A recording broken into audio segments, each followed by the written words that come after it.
আমার হাতে যে ঘাস ফুল দেখতে পাচ্ছেন এখানে 3টা স্পেসিস আছে একই জেনাসের, অপ্লিস মেনাস। তো ফুলের ফ্যামিলি ভাগ করা হয় ফুলের উপর ভিত্তি করে, উদ্ভিদের ফ্যামিলি ভাগ হয়। তো এটা আমি যখন ভাইরাল আজহার ভাইকে বললাম তখন উনি বললেন যে উনি অনেক বোটানি জানেন। তো ওনার এই কথাতে আমি বুঝলাম যে উনি বোটানি কত জানেন, যে উনি বোটানির ব জানেন না, কারণ ফুলের উদ্ভিদের ফ্যামিলি ভাগ করা হয় ফুলের উপর ভিত্তি করে। তো এখানে অপ্লিসমাস জেনাসের 3টা প্রজাতি আছে, যার মধ্যে 2টা বুনো আর একটা আমার নিউরোকোড।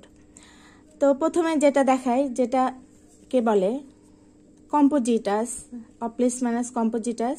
এই যে এর পুষ্পমঞ্জরিটাও অনেক বড়, এর পাতাটাও কিন্তু অনেক বড়, এই যে দেখেন অনেক লম্বা পাতা, আর এর উদ্ভিদটাও মানে হাইটও অনেক বড়।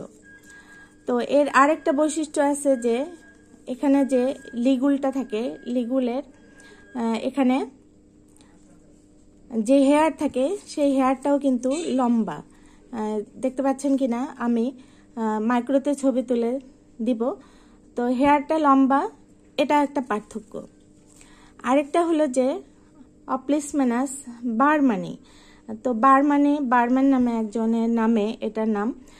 তো আমিও যে নিউ স্পিসিস করছি আমার নামে করতে পারি, নিউ স্পিসিস যারা করে। তো এটা দেখেন যে সাদা টাইপের, তো এর স্টিগমা সাদা এবং এটা বেশ ছোট, এর পাতাও ছোট এবং এটা সহজে আলাদা করা যায়, বার্মানি। তো আরেকটা যেটা আমি দেখাবো যেটা হলো যে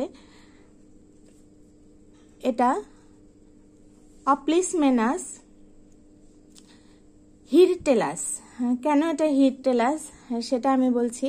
তার আগে দেখেন যে এর ফুল এখানে আর বেশি জুম করা যাচ্ছে না, এর ফুলের যে স্টিগমা লাল রঙের, এর পুষ্পমঞ্জরি ছোট, এই উদ্ভিদটাও ছোট, এরকমই হাইট।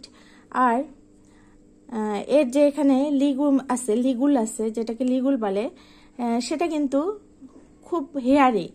এই হেয়ারির জন্যে এর নাম যে হিরটেলাস বা হিরটাস আমরা অনেক সময় দেখি, তার মানে হলো যে ডেন্সলি হেয়ারি। তো এটা হলো পার্থক্য যে এটা হিরটেলাস। তো এটাই হলো যে এই 3টার পার্থক্য। বাকিটা আমি দেখাবো যে মাইক্রোতে, কারণ এতে আর বেশি জুম করা যাবে না। তো এই হলো 3টা স্পেসিসের পার্থক্য।